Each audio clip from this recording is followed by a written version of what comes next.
Hello and good afternoon, everyone, or good morning to some of our folks out west. My name is Andy Blanco, and it is a pleasure to have you here today. We've got yet another entry in the Hear From Your Peers webinar series, and we got some rock stars with us today. It's going to be a really good one. If you have any questions that come up during the webinar, hit that questions bar over in your control panel there, and we'll do our best to answer. We'll have some time to answer questions at the end. A lot of times we find that the answers for questions just kind of naturally happen over the course of the conversation.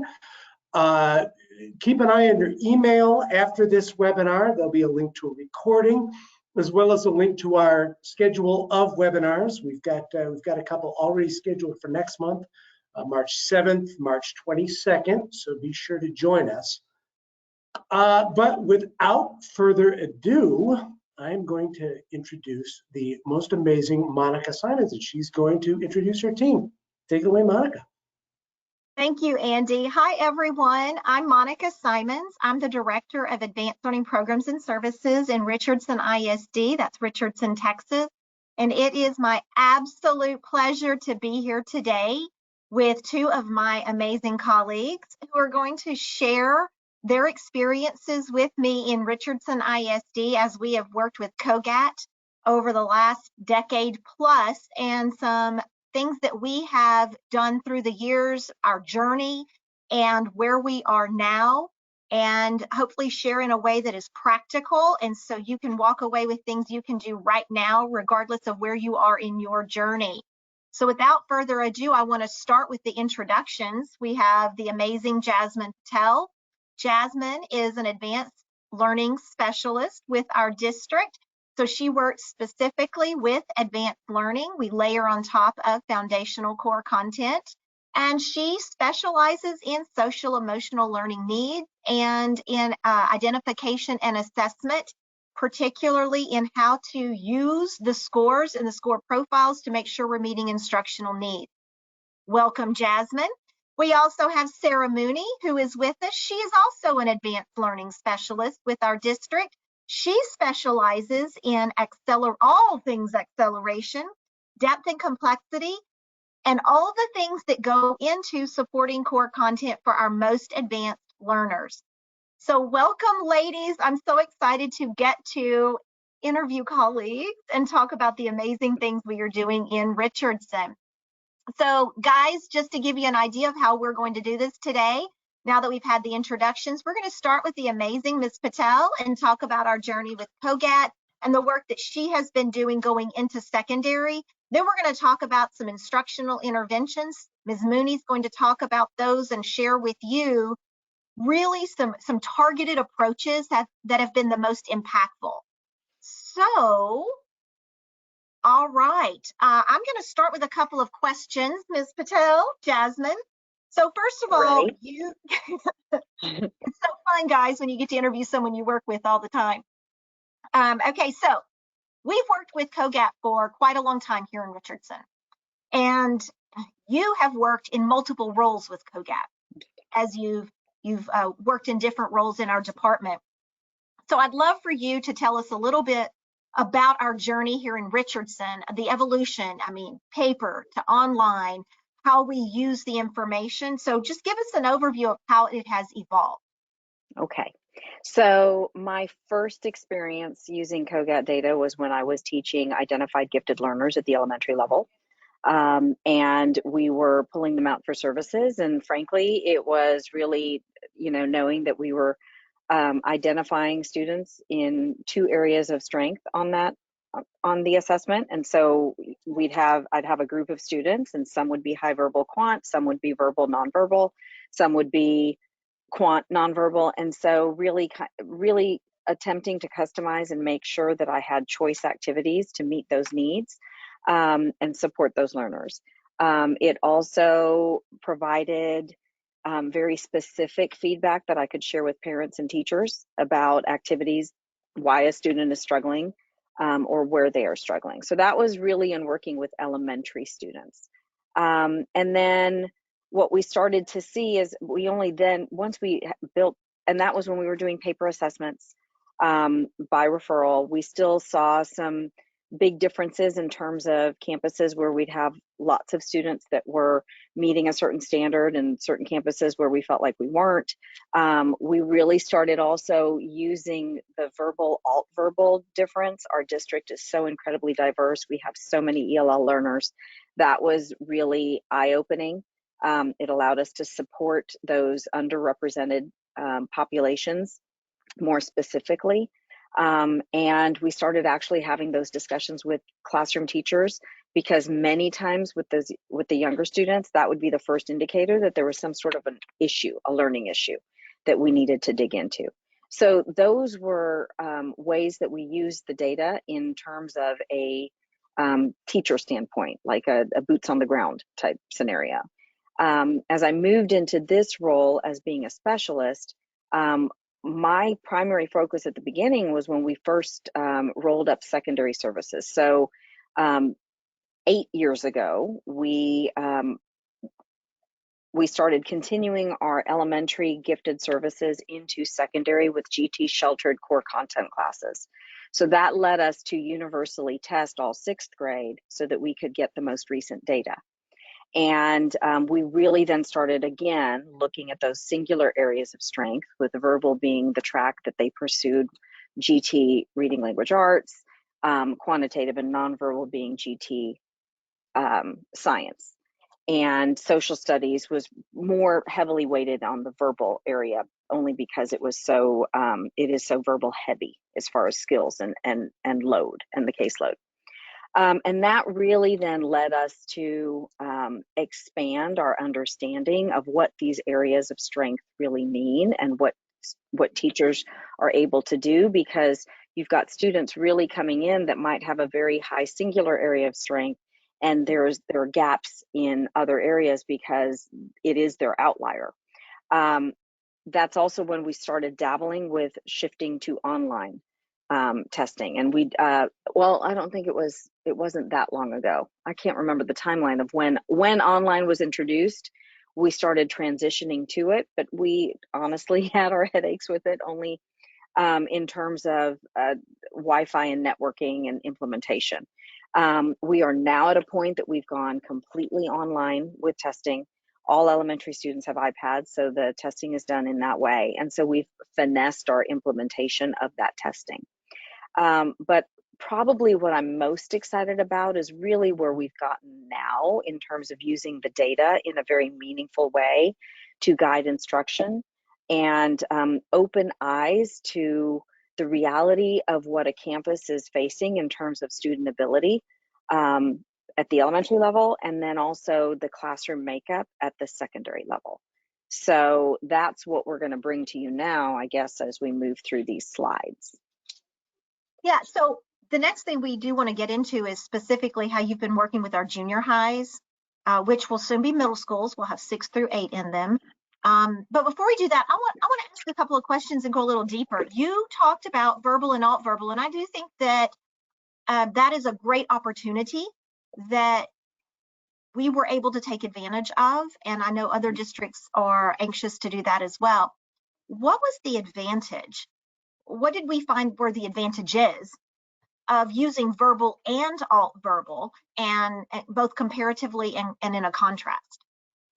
At a very rudimentary level, it really indicates students that have advanced ability, but their language skills haven't caught up to their reasoning skills for any number of reasons, whether it's a second language or there's actually an impairment or some sort of a learning issue going on. So at first we were really using it to, specifically with ELLs, but then we started realizing that actually we are seeing these differences in students of whether English is the first language or not, we're still seeing these differences. That's indicating that there's a problem.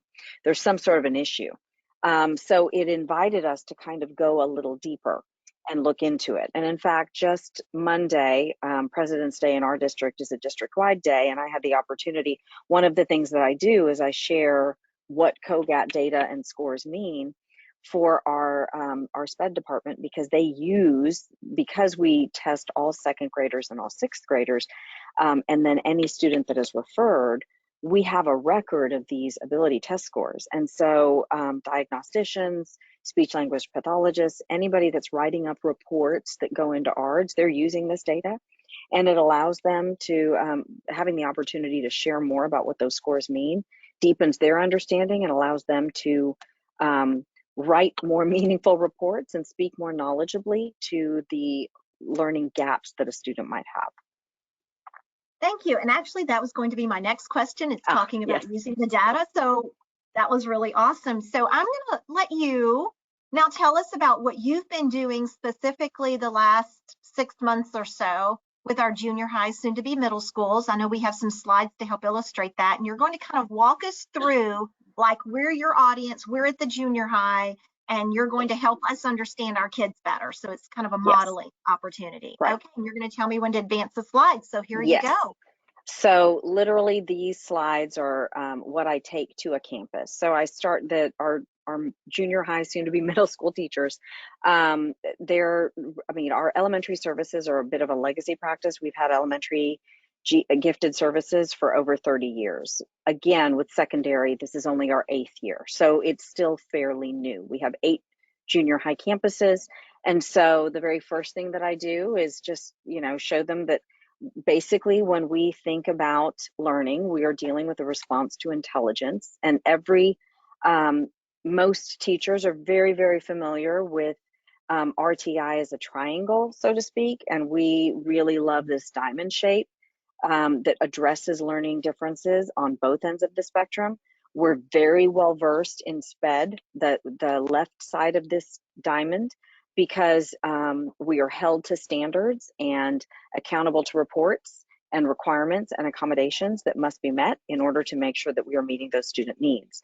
It's a little bit softer and less understood on the right side of the diamond, because above average, oh, they're going to get it, we don't really need to do anything. So the first thing that I'm trying to do is compel the teachers to really understand what the identification of highly advanced learner in terms of a student with instructional needs is, that they're just as far away from the norm as the students on the other end of the spectrum. And so we really are obligated to make sure that we are meeting them appropriately with the additional supports that are required. So it's really the rationale for why I'm there. That's awesome. You're right. We in a public education are very good at addressing interventions when it's to help students get up to grade level or when there are gaps in learning. But on the other side, with minimum standards, high stakes testing, we've not really focused on the other side as much. So it's good to shift that focus. All right, take us through the next thing you talk about. Okay, so this is my happy place, talking about the bell curve. So we then take the diamond and say, okay, so instead, let's look at, the whole notion of the comparative concept of ability test scores or anything standardized, that we are taking an entire group of students, and the majority of students fall within the middle. That's our tier 1, that's on grade level.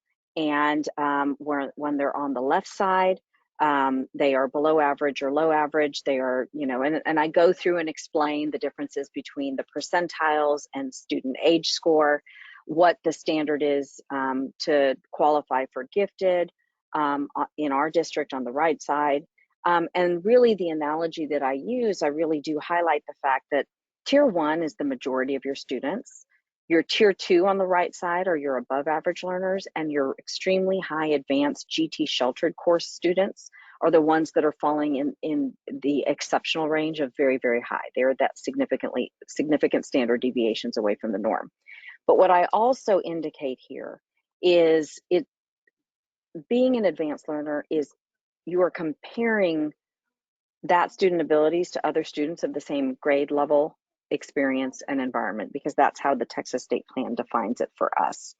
So in terms of that spread, we have to look at, when we have the opportunity to, this distribution is a nationally normed distribution, because we do a universal screen. So we test all 2nd graders in a building and all 6th graders in a building. We're able to actually create highly localized norms in terms of a campus norm. And what we find is we've got some campuses where that top 5% is hitting right where the national norm would be at the 95th percentile.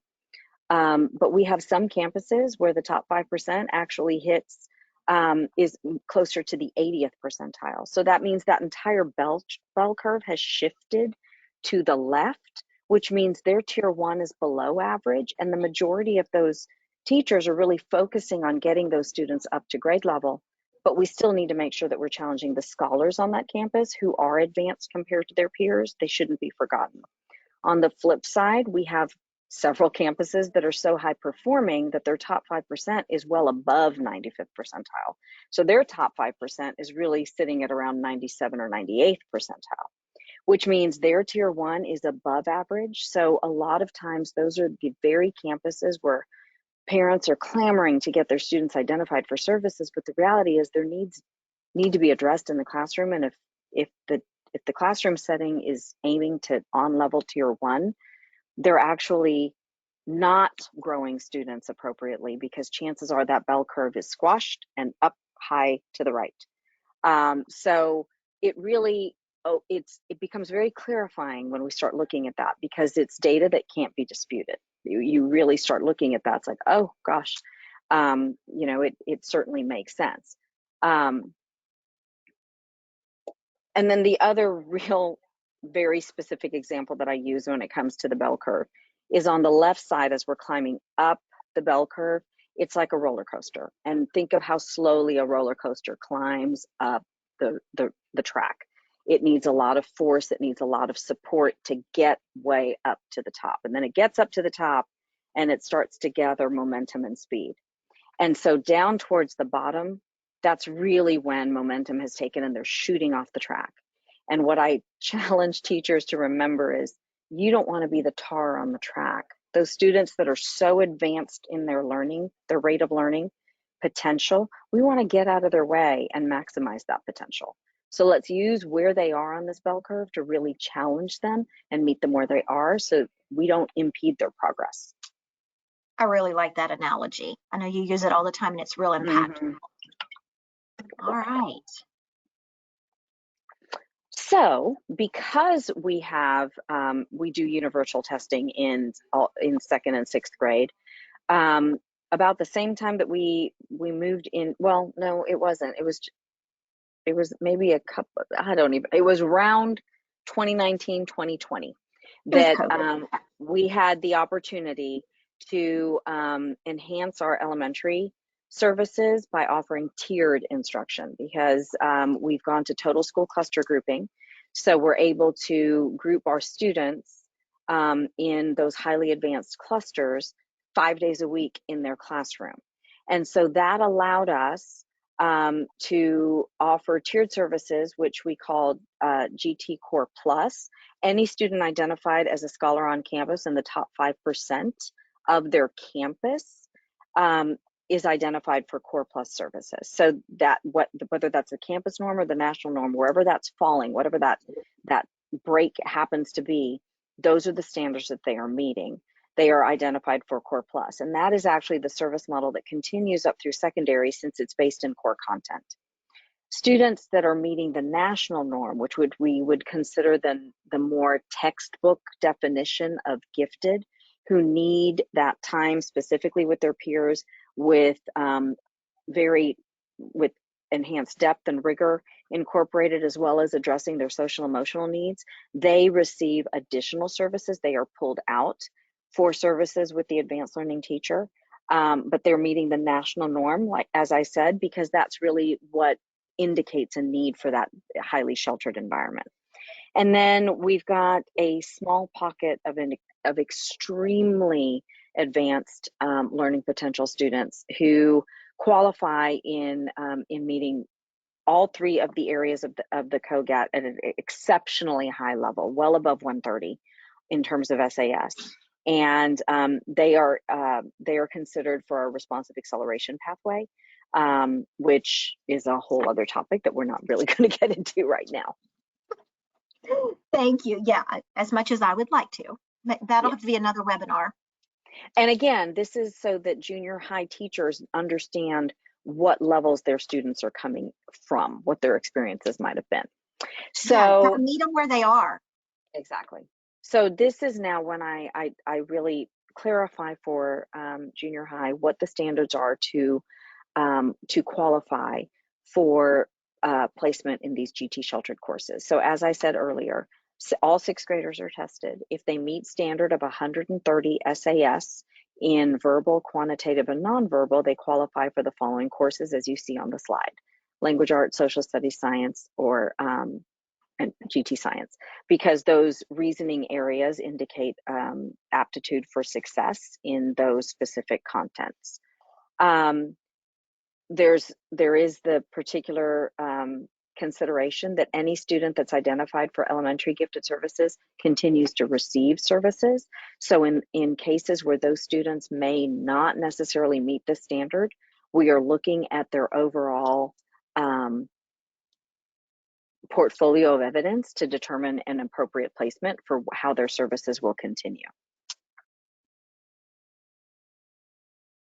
So of note that is very, very specific. Actually, if you'll go back a slide, if that's possible. Okay, so if you remember, I talked about tiered services. So we have students that have been identified for Core Plus services because they meet their campus norm. They have not been identified for pull-out services, which is that national norm of 130. If they meet their campus norm, that may be 115 or 120, their services must continue in their particular area of strength. So we do use sixth grade campus norms in making these placements. So that'll explain a little bit more as we go to the next slide.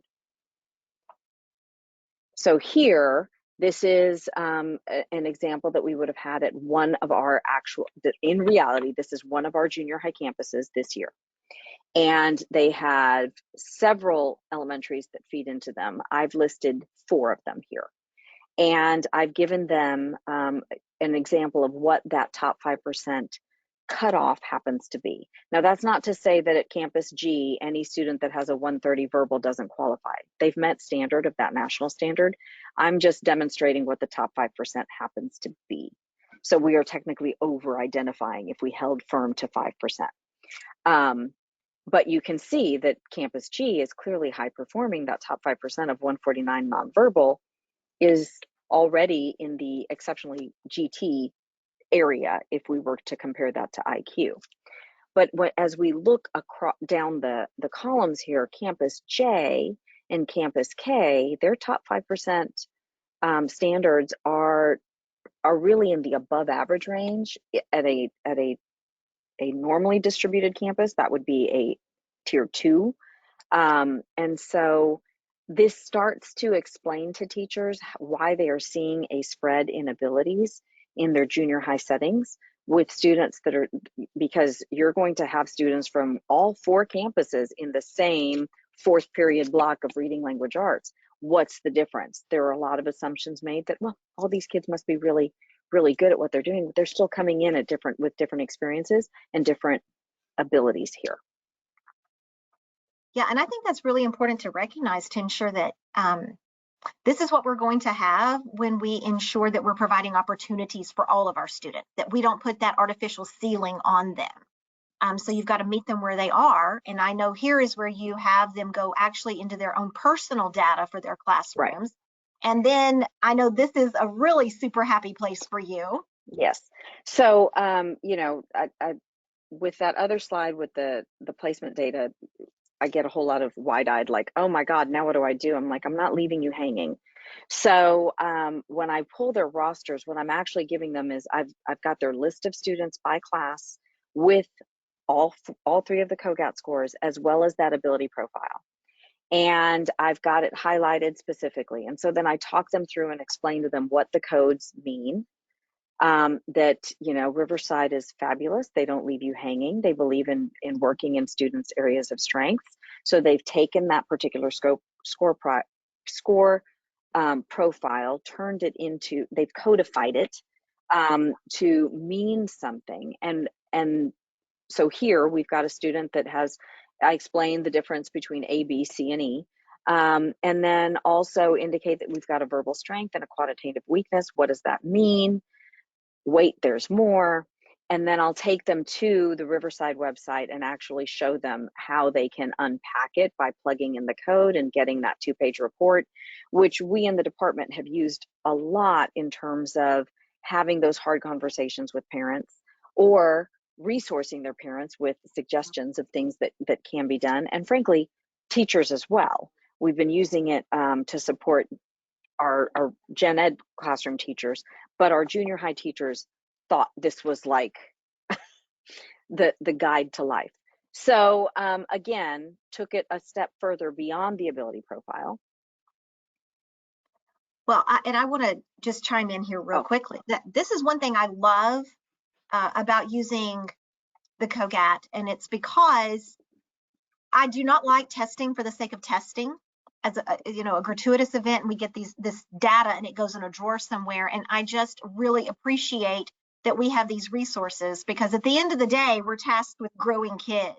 And this is such a powerful tool in helping us do that. So I just wanted to affirm that and get a little excited myself about it, because you know how much I love all of this. And so what do we have here? So this is the tool that I invite teachers to use to get them actually using the data. So you'll have to click on that. Whoops. Well, we'll see if it works. Yes, it does. Good. I'm glad you're able to tell me what you can see, because I can't tell. I'm trying to make it was just a little slow. Okay. Just a little slow over here. So, all right. So we've got a great document here to walk us through it. Okay. So this is a tool that we designed to encourage teachers to actually use these scores. So the idea is they're going to make a copy for their struggling learners. And I tell them, start with just a few that you see that you're not really sure how to support. And so they plug in the COGAT scores, the ability profile. Those live links will take them to a one-pager that explains not a one-pager. I've summarized what ability profiles mean, but that COGAT profile report actually will take them right to the Riverside website to plug in the ability profile and get the report itself. Then I've taken that table 3 literally from Riverside's website that gives some basic general strategies on what to do with the student that has a verbal strength or weakness, because it's in the ability profile. So if they don't want to go to the 2-page report, they can at least go to this cheat sheet, because there's some great strategies just to start. And then down at the bottom, the specialists here, we kind of brain dumped some suggestions of tools and strategies that can be used in terms of learning activities. We've borrowed from our Avid world, we've borrowed from Depth and Complexity, various resources that really equip teachers to provide the choice needed so that these students are able to be successful, and that whatever that weak area happens to be doesn't stand in their way, because we still believe in supporting them in their areas of strength. And then just offering a little bit, the training wheels basically, that are needed for the gaps that they may have. So it's meant to be a 1-page intervention plan. And the teachers that really get it, that have experience with it, the early adopters, get super excited about this because they see the shortcut advantage. Love that the data and the ability profile has such useful tips that they're able to use right away. And those are the teachers that would get the most excited while I was sharing this with them. And literally just this week, I followed up with one of the teachers because I knew she was super excited. And I asked her how it was going. She said, oh my God, it completely changed everything. He went from failing to an 83. What a success story. So it was, for those that are willing to use it, it works. But you have to be willing to use it. And as we all know, teachers are very overloaded. So we are still in those early stages of kind of getting the traction on it. It is useful, but we still have to compel teachers to want to use the resources and the data that's here. We believe strongly in it. We know that the ability profile is money. It's genius. And so we definitely use it and love it, and love that it's based so soundly in something defensible. It's not personal. It's based on strength, which as a strength coach, I love that.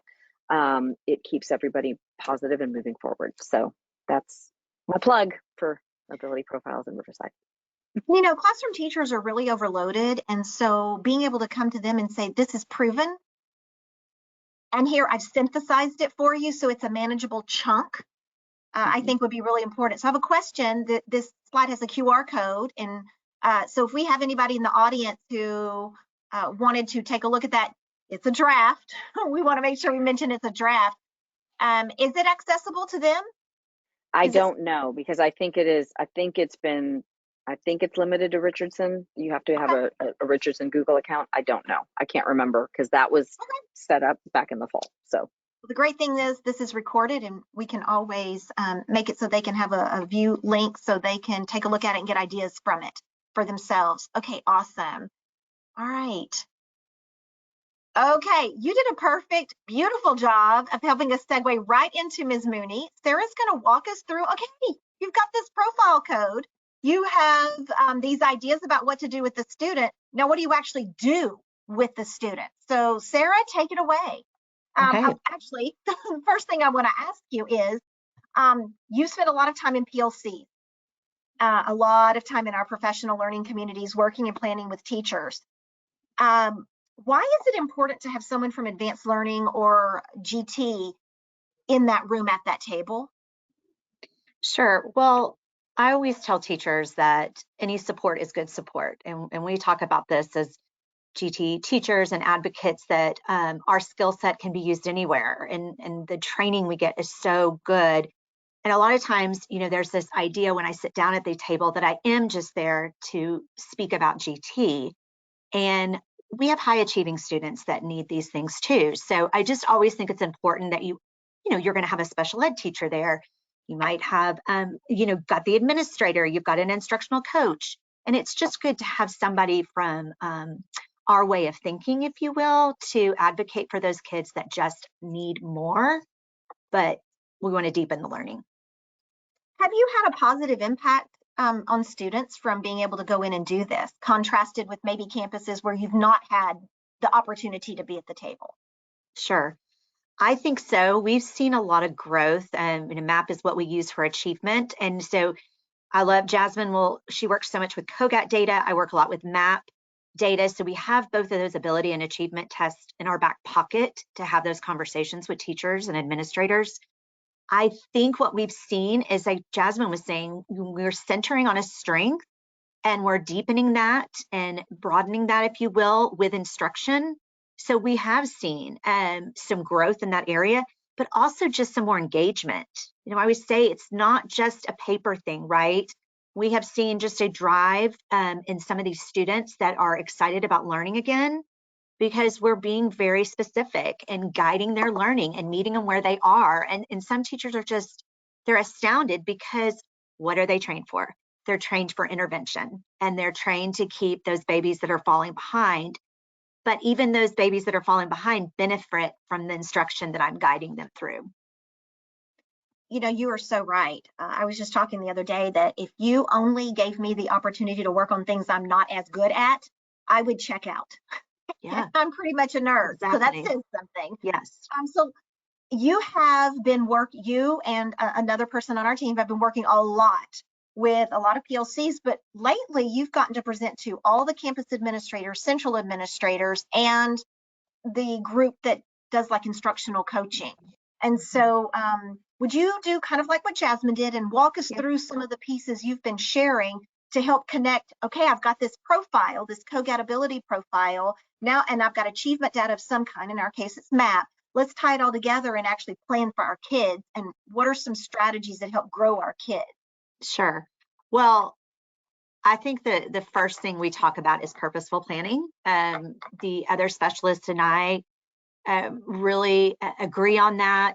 He's great at purposeful planning. And I think the ability to coach teachers in that is really important. I don't think we always mention that, right? I don't think it's always, hey, remember how you're planning. We might give them resources. We might serve as a mentor to that teacher and sitting by them and guiding them through the writing of maybe a lesson or flexible grouping or whatever it is.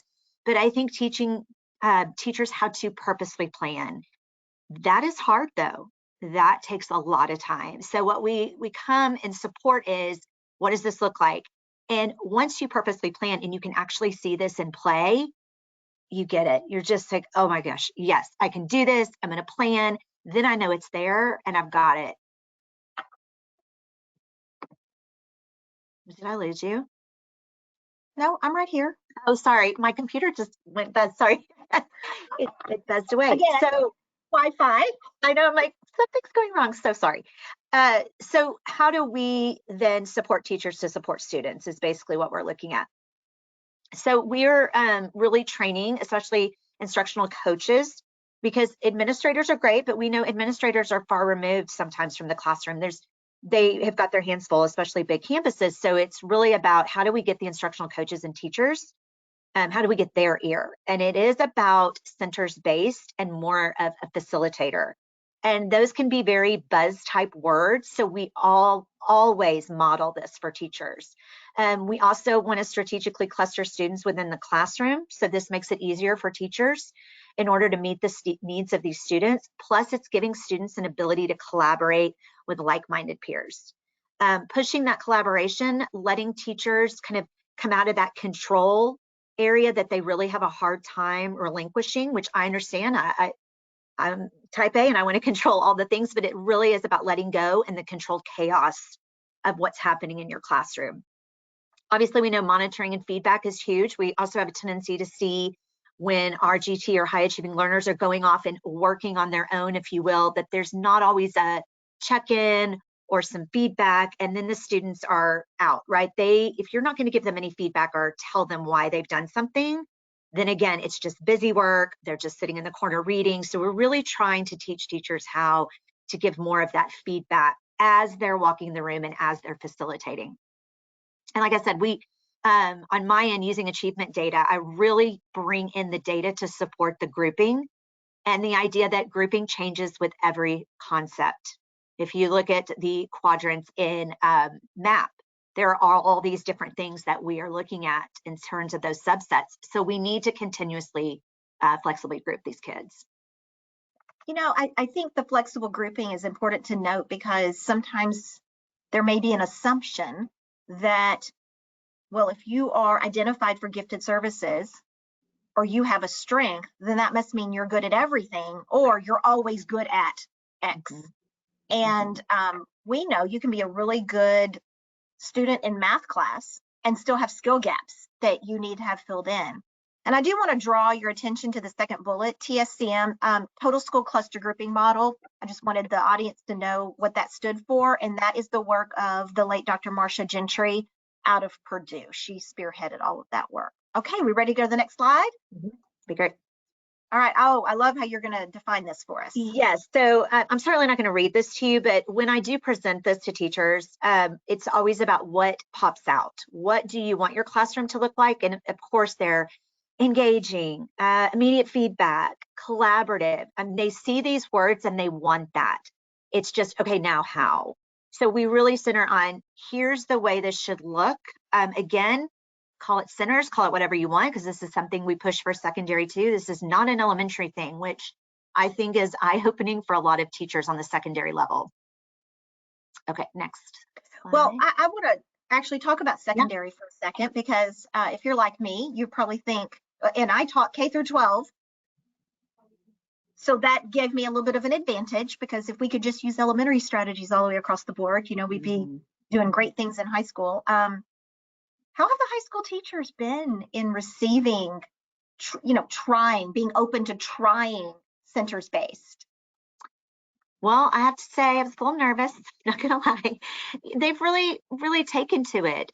You're always gonna have your teachers that have done the same thing for so many years that they're not willing to break the cycle, but we've had some really good feedback. I worked with math teachers on Monday.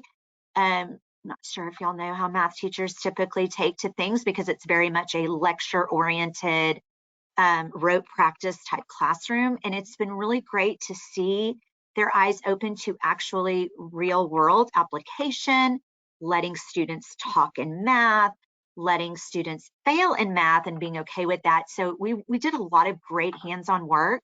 And I've already got a junior high that wants to follow up with me tomorrow. So I think we're in the right direction. But elementary teachers are amazing at what they do. It's always tell secondary, maybe you should go watch an elementary teacher, because we are good about the juggling act and making sure that we're keeping those kids busy and engaged. Yeah, engaged is definitely key to it. And I think in getting away from that lecture-based approach to instruction That's right. is really important. And I would say I actually know of stories. We have AP, we have on-ramps, which comes out of University of Texas, and we have dual credit. And so I can attest to the fact that we have teachers in all areas using these strategies. So in high school with these high stakes classes, and they are using these strategies successfully. And that is really exciting, because sometimes they would be the most hesitant to try something because there is so much at stake. There's college credit, which is money, involved in what they are teaching.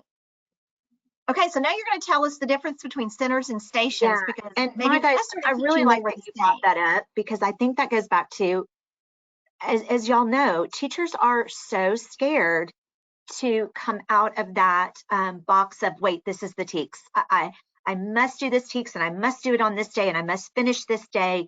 And so it's trying to get some flexibility in place too, because it's okay. And it's okay if this doesn't always match with this in terms of the activity, because again, it's real life application. So also trying to train people in understanding that we're not trying to change the TEKS, and we're not trying to change your pacing tool or anything like that, but there has to be some flexibility in how you are planning and getting students to engage in that. So that's a whole nother conversation, but it really is truly important.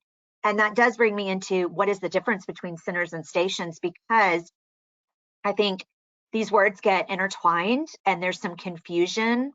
But I love this. Again, our secondary specialist uses this quite a bit. And I love the way he puts this, that all of these things on your left of centers make sense. This is what you want your classroom to look like, right? Very clear and concise directions so that students can do this on their own. Their resource is their group. I'm not the resource. The teacher's not the resource. Your teacher is your second in line as your resource. So the students are definitely placed at the center, whereas your station is more, if you think about, if you're in the elementary world, of very much the folder activity, or you're going to do one independent activity. You've got a choice board, and so you're going to choose this and that. And it really is not collaborative. There's just too much independence, and we don't really know where our students are. If you think about it, if they're doing all these independent things and I'm pulling a small reading group or whatever it is, I'm not really sure though how the rest of my students are achieving what they need to. So when I'm walking around and actually being a facilitator, I am very aware of who doesn't get what, and I'm checking in, and I'm anecdotally taking down information. It sounds like that purposeful planning leads to centers. That's right. Totally does. Totally does. And what I've seen, sorry. No, it's okay. I was just going to say what I've seen when I have modeled this, or I've gone into a classroom that has said, can you come see me and try this? They just love it. And you think, oh, well, how easy that was to share. But it's interesting what they see that they don't know, right? They didn't know, oh my goodness, little Henry over here, he just cannot stop talking about, whatever it is that they might be discussing. So it's just interesting that they're learning more about their students when they're actually looking at collaborative grouping. And I will say for the audience, what Sara and our other colleague did is they actually ran a simulation for all these central level groups, the campus administrators, our instructional coaching team, and our central administrators, campus administrators. They ran a simulation. And it was only then that I think it really resonated with them and they understood what we were talking about, because they had to experience it themselves. And what happened at that point is suddenly Sara and Blake were booked up solid pretty much for the next 5 years, it feels like sometimes, because they got it and they're like, and we want this on our campus. This is what it needs to look like on our campus. Can you come help us? So that was a really important piece to it, is getting in front of them, having them experience it in a in an environment in which they weren't being pulled into 12 different directions on their campus. And so I just wanted to bring that out because a lot of times we're asked, well, how did you get there? This made a huge difference. Okay, so now we're planning. This is how we're going to group. This is how we're going to purposefully plan. What are we going to use instructionally? Well, and it always includes depth and complexity. We really, again, every center modeling that we do, anytime we go out to a PLC, it is this. It is look at the opportunities for questioning by that icon, by that picture cue for students. And what I've noticed too in using this in PLCs is I'll have teachers come back and say, it is amazing the kind of questions my students are asking now. That icon alone, because at first you get a lot of teachers thinking, well, I'm already doing that. That's really simplistic. But now they're seeing the value in the student recognizing that visual cue as a way to question and deepen and really want to extend what they're learning. I've seen so many things in math, especially because I am a math person, and I have a lot of pushback sometimes with this even because math, again, you always feel like you're the odd duck. And it's really been great to see students writing in math. I get so excited because that's not always been the case. And I'm going into classrooms now and they're writing, they're justifying, they're talking about the rules and not just writing numbers. It's actually writing the directions and also the real life of it. I love the across disciplines effect where I'm doing a lot right now where I'm taking one little thing and we're starting with depth and complexity and I do all 4 content areas. So I say, look at this little piece, 3-minute video or whatever it might be, and hitting every single content area so that teachers can see how much you can get from that. So I had a teacher do it the other day and she called me, she said, Sara, my students said, they were in math. She said, I said something and their eyes, we're doing that in science. How did you know? And so there was this excitement. And what does that do? That makes a connection for the student. So that it's just little things that just a little tweak and a change, but teachers have to be guided a little bit because they are, sometimes tunnel vision, right? Because they're expected to do so much. So I can't say enough about depth and complexity. This is our district initiative. And we've even got schools that are going to be actual depth and complexity trained by J. Taylor campuses for this reason. So what I hear is we take this ability data that we have, and then we marry it with where they are, and we look for opportunities of strength because we want kids to have that confidence and we want to use that strength to pull them along. And we use all of that information together, helping teachers understand who their kids are in a really quick and accessible way using those ability profiles, using real-time data, achievement data, in our case, it's MAP, to really guide that purposeful planning. Because the title of this was putting it all together, because our district's been on this journey of pulling all these pieces together and saying, okay, now how do we put them together and help our kids become more successful and support our teachers in a really meaningful and relevant and just-in-time way. I just wanted to kind of put a bow on that as we've talked through all these different pieces. I know you have more to talk about.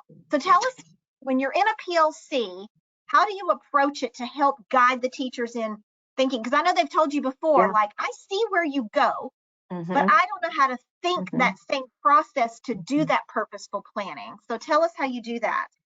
Yeah, and that's the thing, they always know what the focus is, right? We as educators know what my students need to know, but it's deepening that a little bit into the actual generalization. Why does this even matter? Why am I learning this content? Students, think about it. Students are so visual, right? They're on their phones, iPads, whatever it is.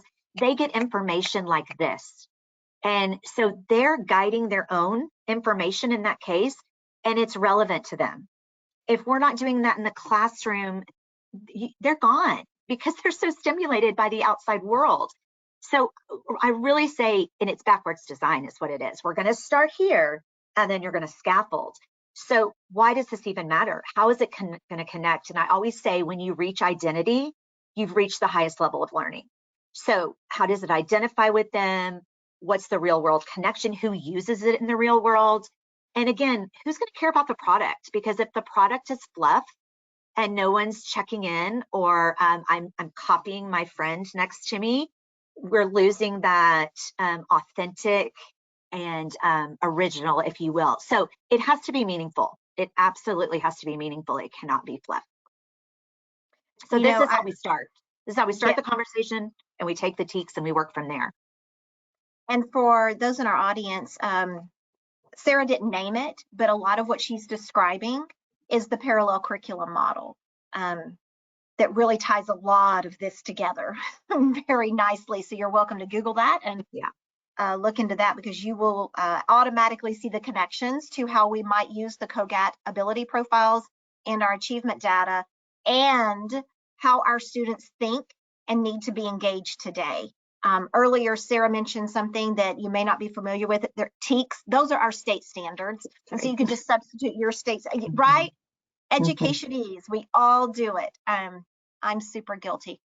And all right, so this is our graduate profile. And so I know both of you referenced this. Sara, go ahead and tell us how you use this to drive some of the work. Yeah, I think no matter what you teach, I could be talking to kindergarten teachers, I can be talking to pre-cal teachers. It's really important what we know needs to be the outcome for these students. We've got to get people walking across the stage as good human beings and ready to face the outside world, whether that is they're going into the military, college, career, whatever it looks like. How can we help them be successful? And so everything we do centers on that. If you see, it says problem solving, critical thinking, creativity. All of these centers are based on that. Nothing we do is without the critical thinking piece. How are you going about solving a problem? How do you attack that problem? And then the effective communication, of course. How are we working together to solve this problem? And it's okay if you have a different opinion than I do. So it's what Jasmine does so well is that SEL component, but all of this matters. All of this comes together and matters.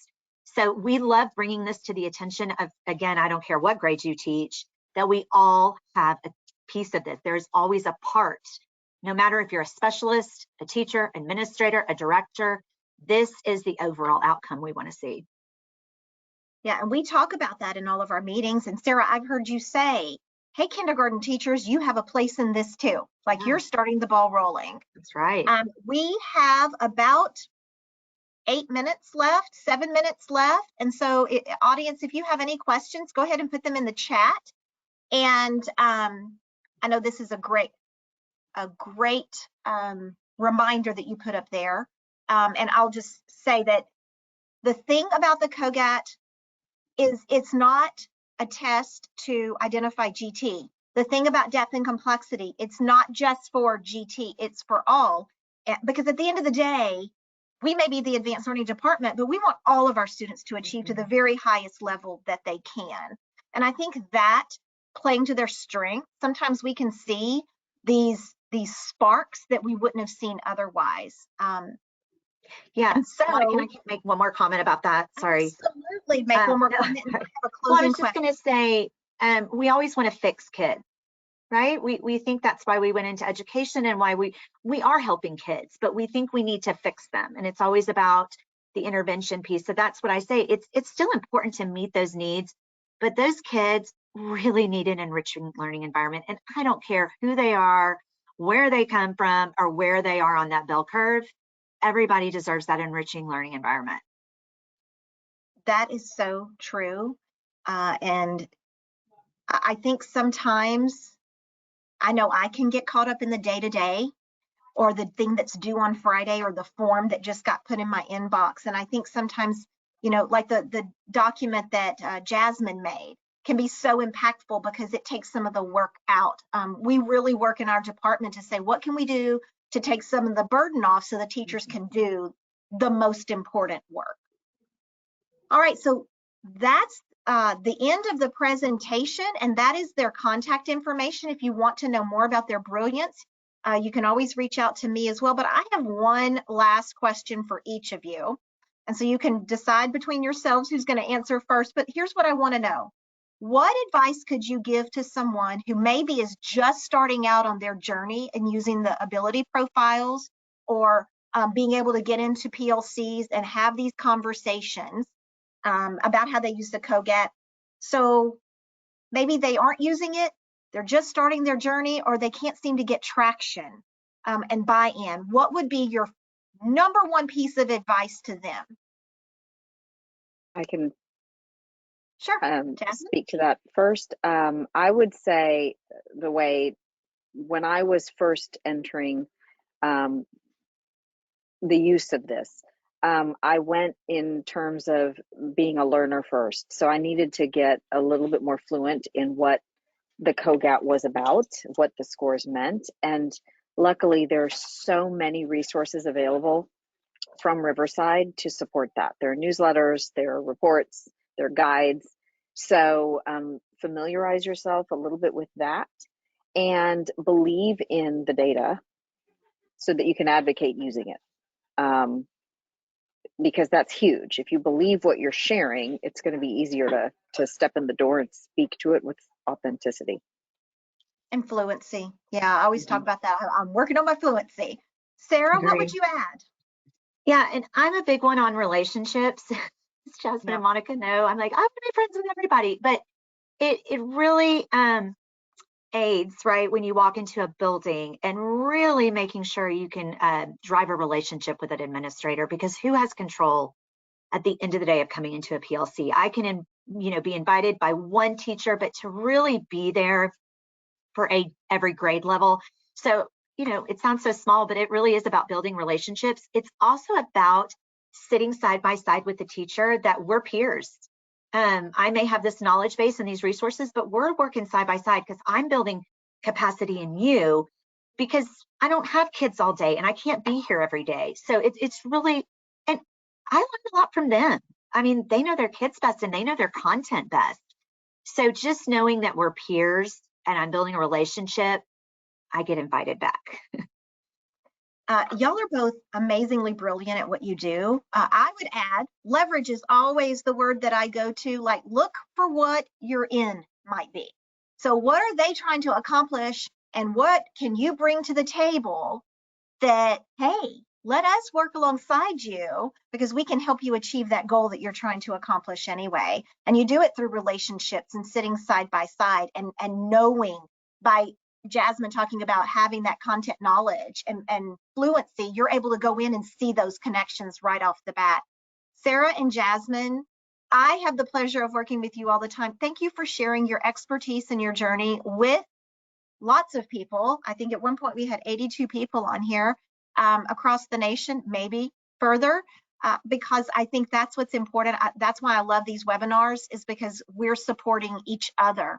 Andy, I can turn it back over to you for your concluding remarks. Fantastic. Thank you, and thank all three of you for a super engaging session. We're just about out of time here. I will take a quick peek at some of the questions, and maybe there might be a follow-up email opportunity or two here, if the panel is willing.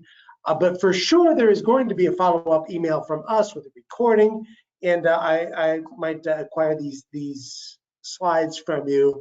I will tell you your resource, it seems like most folks were able to access that from the bit.ly link. I will include that in the follow-up email because I know that is of great interest. And thank you, presenters. Thanks, attendees, and hope to see you next time. Thank you. Have a great afternoon.